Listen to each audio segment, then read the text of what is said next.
wabarakatuh. Selamat siang. Perkenalkan kami dari kelompok 1. Saya sendiri Sofiatul Hasanah. Saya Risa Utami. Saya Nikoma Ayu Rasti. Saya Yeni Damayanti.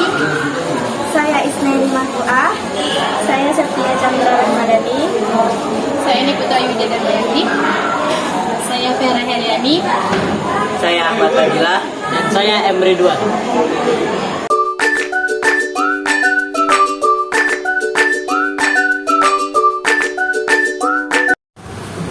Berpikir kritis. 1. Arti berpikir kritis. Kemampuan berpikir adalah kemampuan yang dimiliki oleh semua manusia yang sehat. Kemampuan itu membantu untuk bertahan hidup dan mengatasi berbagai persoalan yang dihadapinya. Semakin tinggi kemampuan berpikir seseorang, maka semakin berkualitas pula keputusan-keputusan yang diambil, pekerjaan yang dilakukan, dan karya yang dihasilkan. Menurut Paul dan Elder 2006, berpikir kritis atau critical thinking didefinisikan sebagai seni menganalisis dan mengevaluasi pemikiran dengan maksud untuk memperbaikinya. Dengan kata lain, saat orang menghadapi suatu situasi untuk mendapatkan suatu informasi, baik lisan maupun tertulis, orang yang berpikir kritis akan mengambil sudut pandang tertentu, kemudian menganalisis situasi atau informasi tersebut untuk mengambil kesimpulan, mengambil keputusan, atau merumuskan solusi yang tepat. Berpikir kritis berguna untuk mengekspresikan ide-ide. Pemikiran kritis memiliki peran penting dalam menilai manfaat ide-ide baru, memilih ide-ide yang terbaik, dan memodifikasinya jika perlu, sehingga bermanfaat di dalam melakukan pekerjaan-pekerjaan yang memerlukan aktivitas. A. Memunculkan ide-ide baru yang berguna dan relevan untuk melakukan tugas. Pemikiran kritis memiliki peran penting untuk menilai manfaat ide-ide baru, memilih ide-ide yang terbaik, atau memodifikasi ide-ide jika perlu. B. Mengemukakan pertanyaan-pertanyaan dan masalah penting, merumuskannya dengan jelas dan teliti. C. Menarik kesimpulan dan solusi dengan alasan yang kuat, bukti yang kuat, dan mengujinya dengan menggunakan kriteria dan standar yang relevan. D. Mengumpulkan dan menilai informasi-informasi yang relevan dengan menggunakannya gagasan abstrak untuk menafsirkannya dengan efektif. E. Mampu mengatasi kebingungan, mampu membedakan antara fakta, teori, opini, dan keyakinan. F. Berpikir terbuka dengan menggunakan berbagai alternatif sistem pemikiran, sembari mengenali, menilai, dan mencari hubungan-hubungan antara semua asumsi, implikasi, dan akibat-akibat praktis. G. Jujur terhadap diri sendiri, menolak manipulasi, memegang kredibilitas dan integritas ilmiah, dan secara intelektual independen, imparsial, dan netral. H. Mengomunikasikan dengan efektif kepada orang lain dalam upaya menemukan solusi atas masalah-masalah kompleks tanpa terpengaruh oleh pemikiran orang lain tentang topik yang bersangkutan.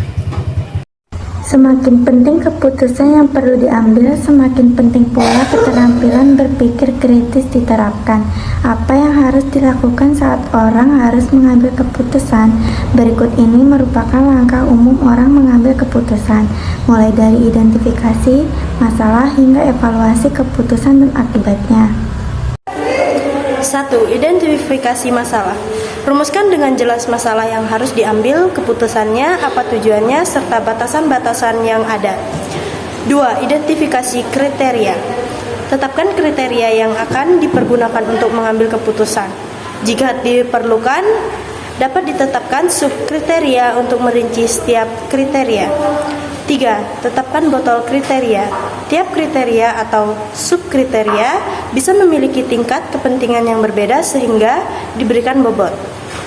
Semakin penting kriteria atau subkriteria tersebut, maka dapat diberikan bobot yang lebih besar. 4. Identifikasi alternatif. Pada tahap ini diidentifikasi beberapa alternatif yang mungkin dipilih sebagai alternatif solusi, konsekuensi dari setiap alternatif, serta informasi lain terkait alternatif tersebut. 5. Evaluasi alternatif. Evaluasilah setiap alternatif berdasar kriteria dan bobot yang ditetapkan. Gunakan informasi yang didapat untuk mengevaluasi. 6. Pilih alternatif terbaik. Pada tahap ini, dapat dipilih berbagai macam metode formal untuk mendukung pengambilan keputusan seperti metode Simple Multi-Attribute Ranking Techniques, SMART, Analytic Hierarchy Process, AHP, Cost Benefit Analysis, dan sebagainya. Hasil dari tahap ini umumnya adalah urutan prioritas, ranking, alternatif untuk dipilih sebagai keputusan. 7. Implementasi keputusan.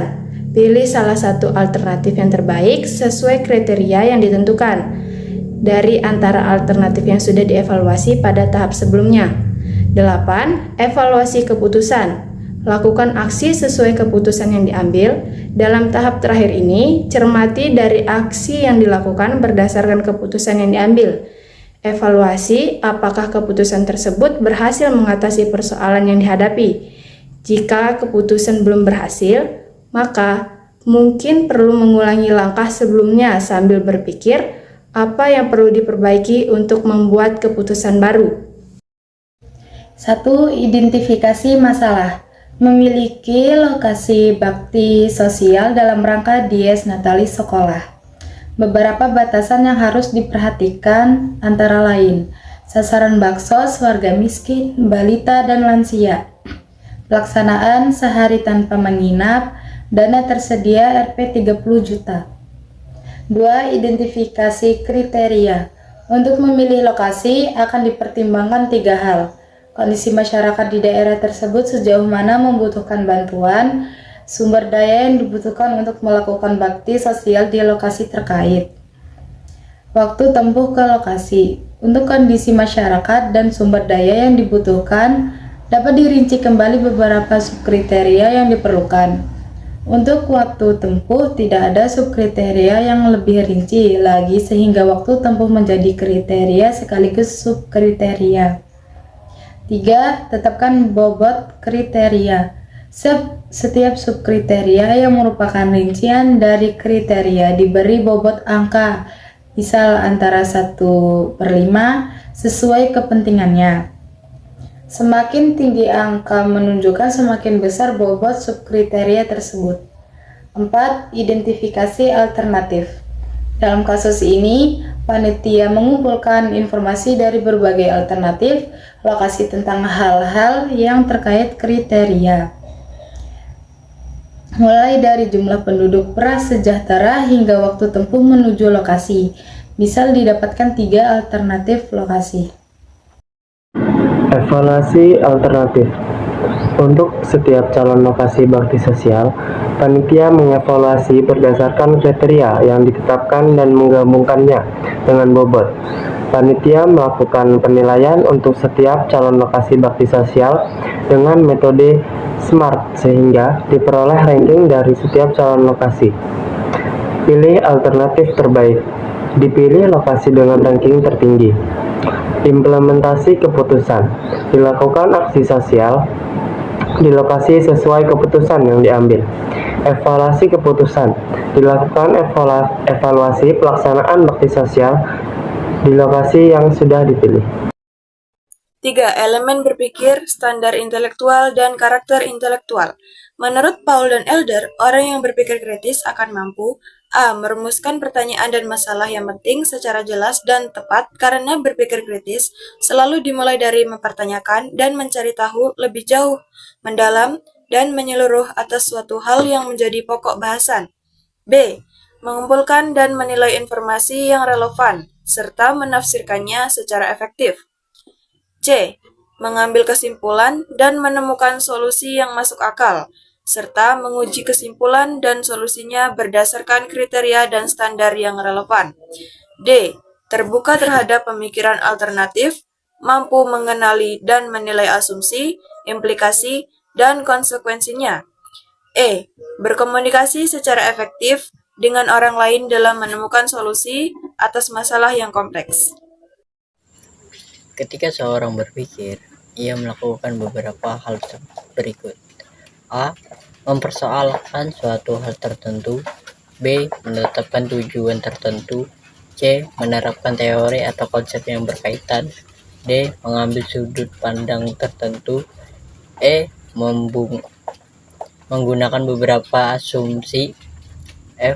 Mengidentifikasi implikasi dan konsekuensinya. G. Memanfaatkan informasi, dapat berupa data, fakta, observasi, maupun pengalaman. A. Melakukan interpretasi dan inferensi untuk mengambil kesimpulan dan solusi. Kebiasaan berpikir kritis yang dibangun perlahan dapat ditetapkan dalam pembelajaran mata pelajaran apapun, serta dalam kehidupan sehari-hari. Dengan berpikir kritis, Anda akan membangun karakter intelektual seperti integritas intelektual, otonomi intelektual, empati ketekunan intelektual, dan pikiran yang adil. Karakter-karakter tersebut sangat bermanfaat bagi kehidupan pribadi maupun profesi Anda di masa yang akan mendatang. Karakter intelektual tersebut akan membuat seseorang berkepribadian baik, bukan hanya bagi dirinya, tapi juga bagi orang lain dan lingkungannya. Dari kami, terima kasih.